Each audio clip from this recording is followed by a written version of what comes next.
So I just wanted to say thank you to everybody for coming to our first event. And welcome to the first event that we're having. So I also wanted to say thank you to our panelists today for joining us, Lexi, Anshika, and Amber. If you guys have any questions throughout the event, you can put them into the chat and then Kayla will answer them towards the end. So I guess to get started, can our panelists tell us a little bit about yourselves, what your major is, and hopefully the field you want to get into? I can start us off. Hi, I'm Lexi. I'm a junior at PACE studying marketing and information systems. I eventually would like to be a CMO of a company that really emphasizes corporate social responsibility, because I believe in giving back to the environment and just fighting for all the right things. So hopefully it goes that way. Before I get there, I'm just hoping to get as much experience in a bunch of different marketing fields as I can. Hi, this is Anshika. I am a marketing major also. I am a junior and I'm not exactly quite sure where I want to end up, but I'm going to try and experience as much as I can and then decide from there. Hi everyone, I'm Amber. I'm also a junior. My major is advertising and integrated marketing communications. And I really want to work in brand strategy in the media industry. Great. So can you tell us a little bit more about some of the internships that you've had, what your current role is, and what a day in your life kind of looks like? Sure. So currently I'm a language strategy intern at Ms. Landscape Partners, and they are part of Omnicom Media Group, which is a really large marketing conglomerate basically. And my day-to-day for them, I just started in mid-January, and I work on proofing, editing, PowerPoints, all these language strategy documents that we create. Our goal is to help companies create the best external and internal marketing messages that they possibly can.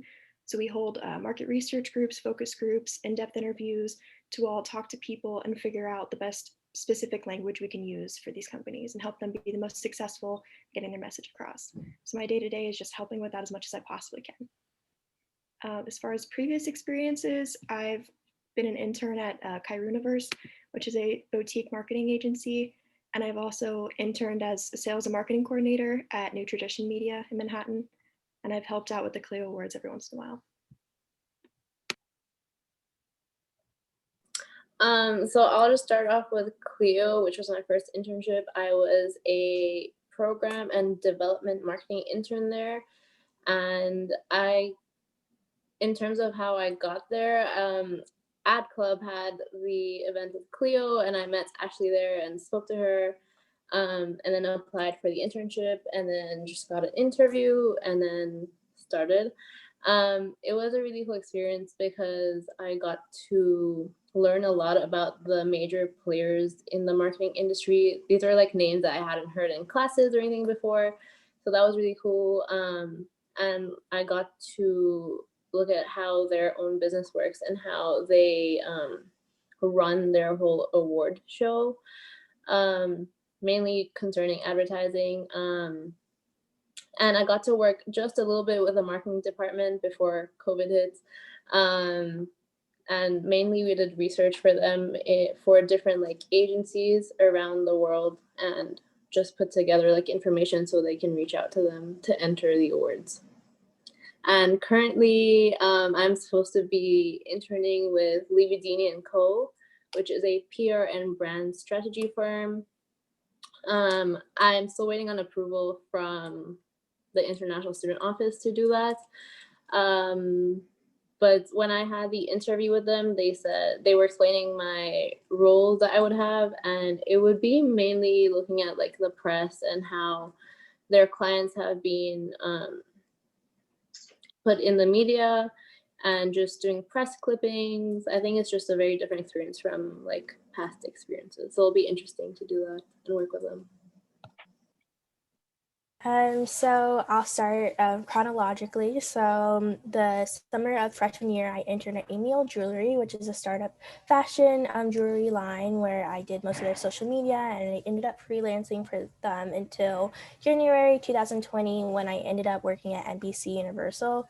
There, I was an ad sales creative partnerships intern, and I worked for Peacock, and then moved on to work at CNBC Business Day, and I'm currently a direct to scale performance advertising, also direct response intern.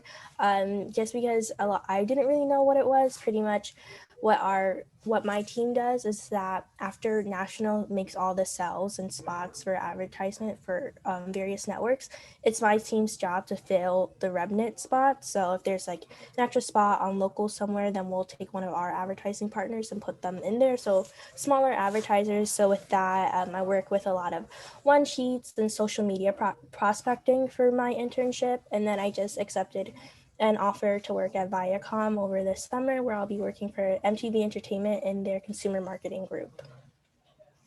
That's amazing. So how much time do you guys spend researching, like, for different internship opportunities? Like, what was the most important thing that you considered when you found the internship? So this process can be extremely overwhelming, and you tend to turn to a lot of different sites, LinkedIn, Handshake, um, Glassdoor. There's so many of them. So what I did is I am a big fan of Google Drive. So I went on, I created a Google Drive, basically an Excel sheet on there, and I've created a little tab for each semester that I'm applying for. And I'll do, the company I'm applying for, the link to the posting, if I've heard back, if they're paying, if they're not paying, what the dates would be, just so I have all that information in there. And then when I start to hear back, or if I don't hear back, you just can cross it off the list. I found that to be extremely helpful in keeping myself organized, because it does take a lot of time of applying, creating cover sheets, making sure your resume is perfect to fit the role. It can take a lot of time. I've really noticed that taking advantage of going to the career fairs has made a huge difference. That's actually how I got my last internship. Ms. Lansky was one of the people, or one of the employers at the career fair, and I was able to talk to them and get an interview from there. So it is important to take advantage of all your resources that you can. For me, I think Clio I got lucky with, and I didn't have to spend too much time researching or like too much time applying, because I got to meet Ashley there, who was the lady I was working for. But I think otherwise it has been like a hard journey to like find internships and apply for it. I've applied to quite a few, and I've only heard back from like Lividini and Co. And then there was another one during the summer, but that one didn't work out too well. But I think once you get like an email back from them or something, just need to make the effort to like keep on following up or like keeping in touch with them. And yeah. Yeah, I think I have to shadow what both of the other panelists said. It's definitely a process. I also have a really big Excel sheet, and I have everything in there. I also like to add specific keywords that I notice on the job posting that I can implement in my resume somehow, but I've definitely applied to over 100 and barely even gotten one response. So it's definitely a process, and it's really hard, but I feel like the journey is worth the destination. Wonderful. So going back to like the whole researching, what was the application process like versus from your first internship versus the most recent internship you've had right now? Like, how did you apply and what platforms did you use? My first internship that was relevant to marketing was actually New Tradition, and I found them through Dr. Shigoris, actually. He had sent an email to the members of the ad club if anyone was interested to apply for the sales and marketing coordinator internship position, and I was able to reach out to them, get an interview. I went in and I heard back a few days later, and I had the internship. From there, it's been different. The one I had just when COVID started last summer, I was looking on, I think it was Handshake. I was able to find an internship at Kyber Universe. And that was just a couple, I think 2 phone calls I went through, one video and one just over the phone. And then I was able to get that one. And then most recently, the Ms. Lansky and Partners. Like I said, I went to the career fair and I was able to talk to them. And as far as they just gave me their email address and said, send me your resume. And from there, I did a 45-minute video interview and then an hour phone video interview. And then that was enough. So I already mentioned how I got the Clio one, so that was from Ad Club, and I just kept in touch with Ashley, sent her my resume, and then she asked to interview, so I went for the interview, and then I think I heard back within a week, I think. And then I did another one over the summer, but this was like not a great one. I think that was from LinkedIn.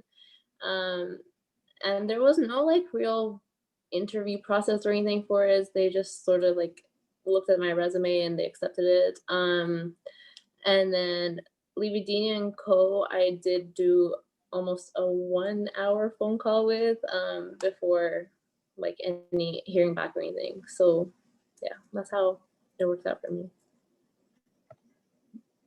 For me, so the first internship I had at AMEO, it was completely different than any other interview experience I've had. It's a really small startup. It's 11 people total in the organization. So I just walked in and had a quick 15-minute chat with her. And when I left, she told me that I had the internship. It was super casual, definitely not what I expected, but my experience at NBC has been a little different. So you have a you apply and then you have a pre-screening video interview, and then from the video interview you talk to an HR person, and then after that you talk to another group of 2 ad sales representatives who work directly in ad sales. So that was a pretty different experience. And then since I just got the Viacom role, I'll talk about that briefly. For that experience, I talked to my HR representative, and then I ended up talking to the people whose team that I was going to be on, which was very different and cool because at NBC they kind of just place you at a certain spot, where at Viacom you kind of get to meet the team as well. So it was pretty cool and different experience for every interview I've had. Nicole, can I add something here before I leave? Because I got another student meeting. I want to just piggyback some of the good comments we've heard. Some of you are freshmen, I think, or sophomores. And I particularly wanted to speak to you because I know a lot of the people that are juniors and about to be seniors, and have had a number of you in my previous courses. But so I just want to say a couple of things that and pick up on what these very good students have said. These are very good students, and these are very well organized students. I've gotten to know them, and they organize themselves in their coursework very well, and I'm not surprised to hear how organized they are in getting internships. I've helped a few of the folks I see here today get internships. I'll talk about that in a moment, but I want to say a couple of things, particularly for the freshmen and sophomores. Every internship builds on another one. And I say that in my book, right? Every internship builds on the next one. For those of you who are freshmen and sophomores, don't be very picky.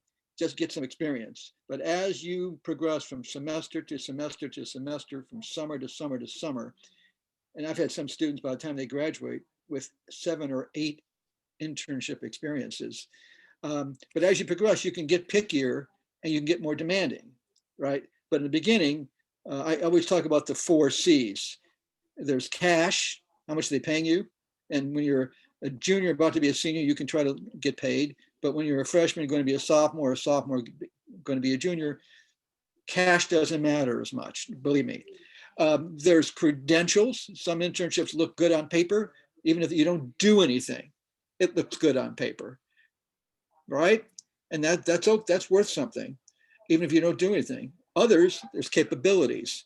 And by capabilities, it may be a company no one's ever heard of before, but you're going to learn a lot, and you're going to be much better prepared for the next big jump to another internship. And then finally, there's context. Who do you meet? Who do you know? Who will you meet? Who will you know by the time you're done with the internship? Contacts. Professor Nankin always says, it's not, what do you say, Professor Nankin? It's not what you know, it's who knows what you know. Say that again. You're on mute. Say it exactly as you say it. It's not what you know, but it's not what you know, it's who knows what you know. And that's contacts, okay? That's contacts. So the 4 C's, cash, credentials, capabilities, and contacts, these are all important. The least important, even though everybody's struggling with money, I get that. But in the short run, money doesn't matter. What matters is credentials, capabilities, and contacts. And I'd probably put capabilities and contact at the top for sure. Now, one last comment I'll make. This is my commercial message for those of you who have not gotten to know and who hopefully are going to be leaders on the ad club. The people I help find internships with are the ones that I believe. I always start with the brand marketing team people, and then I start with the people who are leaders on the ad club. So if you're a freshman or sophomore and you've not yet gotten involved with Nicole and her leadership team, my commercial message to you is get involved, because those are the people that I'm going to send internship opportunities to when they come my way, because they're the ones that I know will make me proud, make PACE proud if they're accepted as an intern somewhere. So keep that in mind. Reach out to Nicole after this session. If you've not gotten involved in the ad club, this is your opportunity to get involved and learn a lot, make a lot of contacts, get some credentials, get some capabilities. No cash. We don't pay any cash, but we provide you everything else. I've got to run to my next session. Thanks, Nicole. Thank you, Dr. C. So we'll move over to our next question. So what advice do you— Let me just say that I have to go also. I have a meeting to prepare for. And I'll just echo what Dr. C said, and I'll repeat what I said. It's not what you know. It's not who you know. It's who knows what you know. In other words, everyone needs a stage upon which to perform. I won't do Shakespeare right now because he says it better, all right? But everyone needs a stage on which to perform. Once people get to know you, then that's one more contact that you have. And I'll just leave it at that. And I'll wish everyone a good day. And I hope to see you all back here on our next meeting, which is what, Nicole? February 24th with the Clio Awards. Hey, the Clio Awards. Okay, great. Take care, everyone. Thank you so much.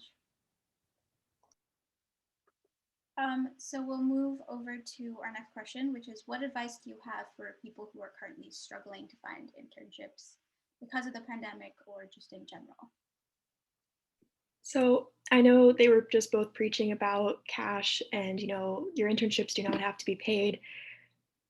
Chances are your first one or two, if you're like me and many other students, they're not going to be paid. And there's a way to, make that work. So for me, I needed to make some cash. So I had another job on the weekends, but I do Monday and Friday designated just strictly to my internship. And, if you talk to your internship employers, you're saying, I realize you can't pay me, but someone needs to be paying me. I need to have another job to support myself. They understand and they're willing to work with you. And they also might provide little benefits here and there if it's a lunch or, it wasn't in my contract, but they would often take me out to lunch when I was working, which was really nice. And it's another way for me not to be paid, but still to earn something besides just the knowledge. As far as if you're struggling to find an internship right now, it is great to look at the companies. If you know specific companies you're interested in, go on LinkedIn and see their employers. And you can reach out to either the HR representatives or someone with a position that you have had or that you're looking for. And, people are willing to connect to you. People are nicer than you think sometimes, and they're willing to help each other out. So that's my words of wisdom. I think I would just say that even though it's really hard right now, just continue applying and do your best applications, because you might hear back from one of them and that could be the internship you get. And another thing, I think PACE has this alumni networking thing. So if you look on LinkedIn and a PACE alumni has worked there, you can look them up on the alumni network thing and then reach out to them. They're really happy to help. I've had a few just informational phone calls with a few of them. And you can just get to know them, have them as a contact. Don't ask them for a job straight up, but just ask them how their experience has been, how they got where they are. And I think through that, they will be willing to help you out somehow, any way they can. So yeah. Yeah, so I definitely feel like you just need a mass apply, you might have to apply to about 200, but there's a chance that you can at least get one, and you never know what's going to come from that. Another thing that I found really helpful is reaching out to interns at companies you want to intern for. Just it's way easier than just cold calling like someone who's already in a like manager position at a company, because you can just like ask them who their manager is, and then not only do you have that contact information, but also you have like a middle person, so it's not just like some random student emailing them, where it can be like, oh, I know that it's this person and my intern knows her, so I'm gonna definitely reach out to her. So that can be really helpful. For instance, there's another intern with me on my direct response team, and she's a senior graduating and she's looking for a job. So because I've had so much experience at MBC and she wants to work there, I put her in contact with my former managers, hoping to like help her get a job. So that can be another way in. Great. And then what are some difficult interview questions that you guys have experienced, if any? I think so for Ms. Lansking Partners, it's a language strategy firm. So they wanted to know the most effective, either in a positive or negative way, use of language you've seen in the media. And that's an extremely difficult question because there's so many ways that language affects the world. And just to pick one of them is a little challenging to be put on the spot. It wasn't something I was expecting to be asked, because it's normally, you know, what are your strengths? What are your weaknesses? What do you want to learn from this internship process? All of that, but it was more application questions. So it is very important to make sure your head is in the right space and frame of mind, that they're going to ask you questions about the position and how you'd best fit, you know, in the industry itself. So just keep that in mind. For me, I don't think I've had any like crazy questions for the internships that I actually ended up getting. But I did interview for one, and a question they asked me was like a situational question. So they said, imagine you're the manager of a restaurant and the dishes haven't been cleaned and you're short on staff and it's cold outside, it's snowing, you can't go out. How are you gonna continue like your job? How are you gonna run the restaurant? And that just put me like on the spot, and I was like, I don't know what to do. But at the end I told them I'd probably just get like, and they said there's no soap, so you can't just start cleaning.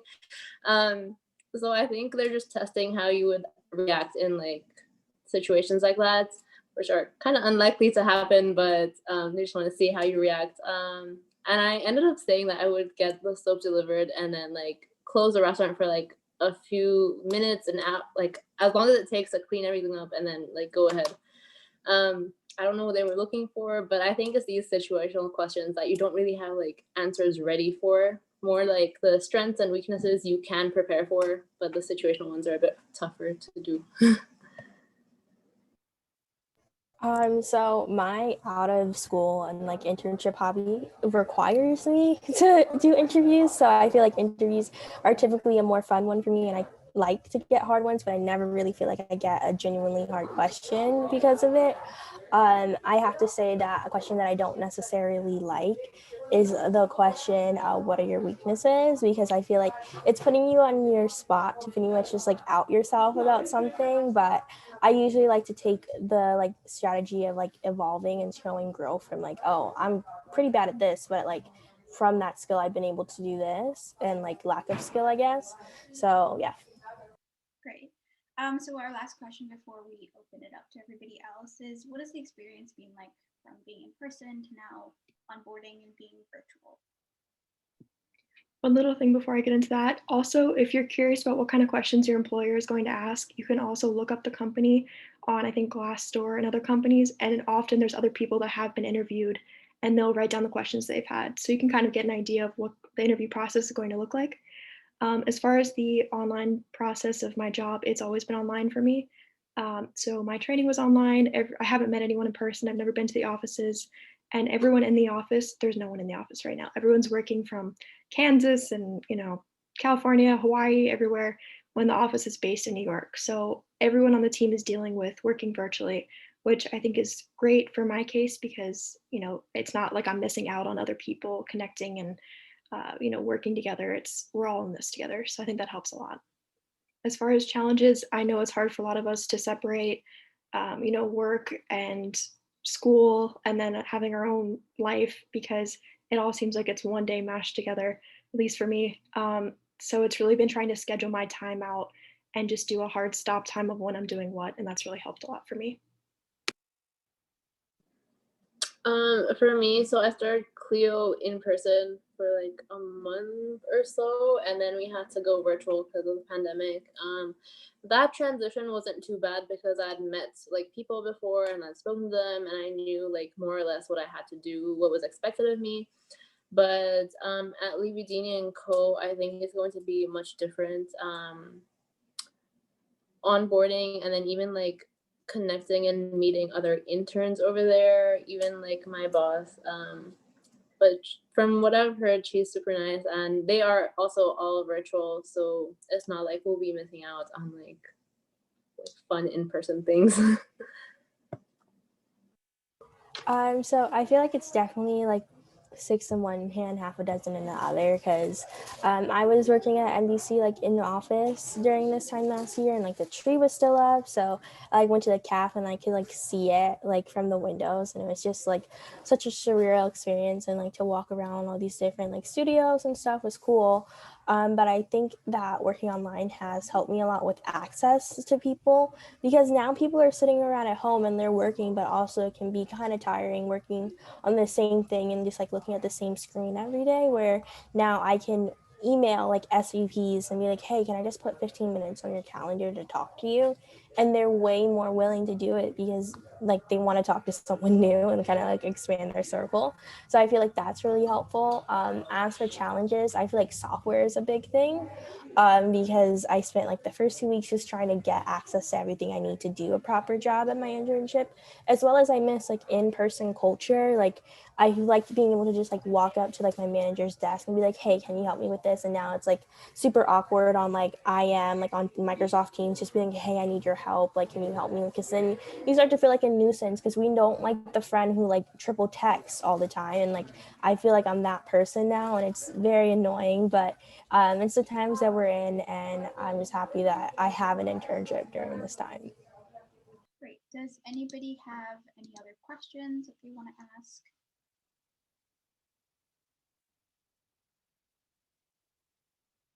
We're friendly, I promise.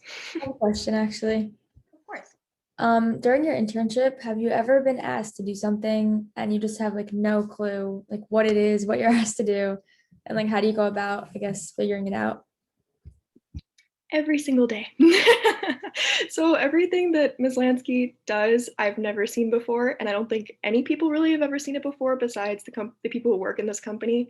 There's not a lot of language strategy firms, so it's very specific to this company. So that's been challenging because it's not like I can just do a Google search. So everyone at the company has been extremely willing to teach, and that's great. So we have a Slack channel. I'm not sure if you guys know what that is, but it's basically just a big instant messaging platform. And it's very easy to reach out to anyone. So anyone that sends me an email with a request, I always do a follow-up on Slack, and I'm like, okay, this is pretty confusing. Can we do a quick call, 10 minutes, and just explain it?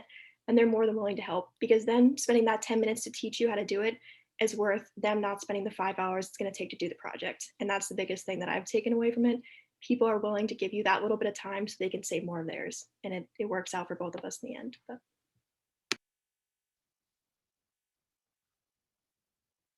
For me, I feel like at Clio, I was always taught beforehand what I need to do, so I pretty much knew. And like otherwise, it was pretty like general. It wasn't too. We did have like a whole tutorial session where we were taught like all the technicalities of how we have to enter information and stuff like that. But otherwise, it hasn't like I haven't been thrown like in the deep end without anything. I 100% have had that issue. On my first day in the office at NBC, I didn't even really know how to turn on my computer, and I had to ask someone to help me. So I think all around, I've definitely been in moments where I'm like, I don't know what I'm doing, and I also don't know why I'm here. Like someone else should be here.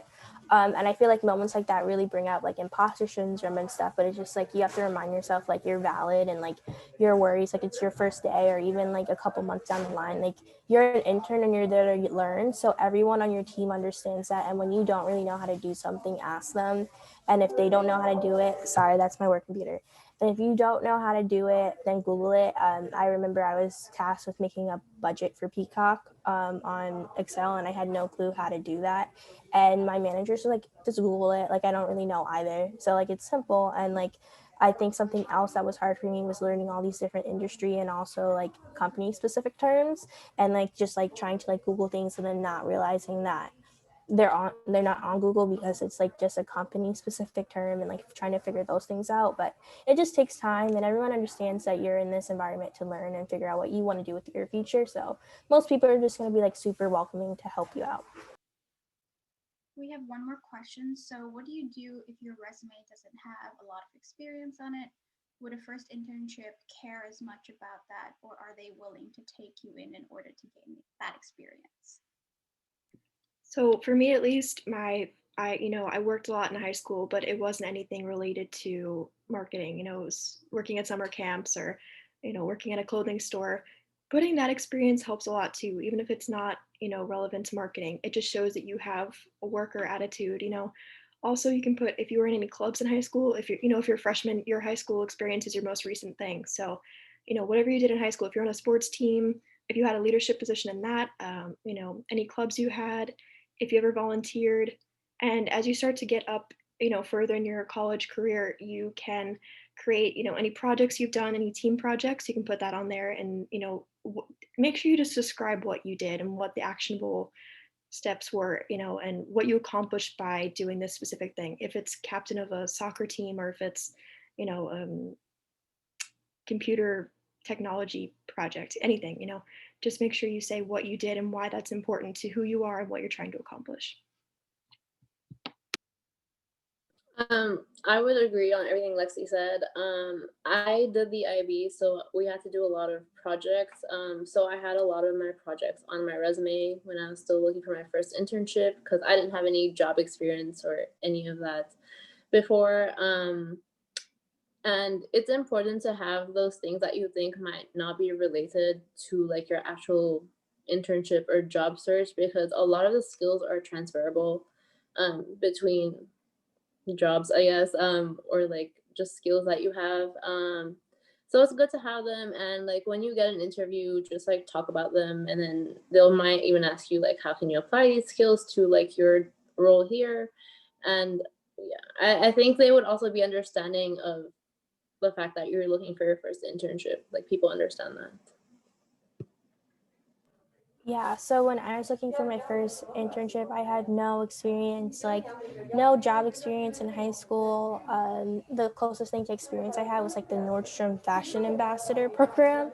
So like I definitely didn't have anything, but I really tried to learn how to strategize the things that I did do in high school, like community service and just like helping out with people in my community to show them that I have these communication skills and I can execute properly the tasks that you needed for me. I think a big reason why I got my first internship was because it was such a small company. And from there, I was able to tackle those things. But I think that it's just about taking what you know about yourself and what you know well and how you can take that and just put it on paper, even if it's not like a job experience.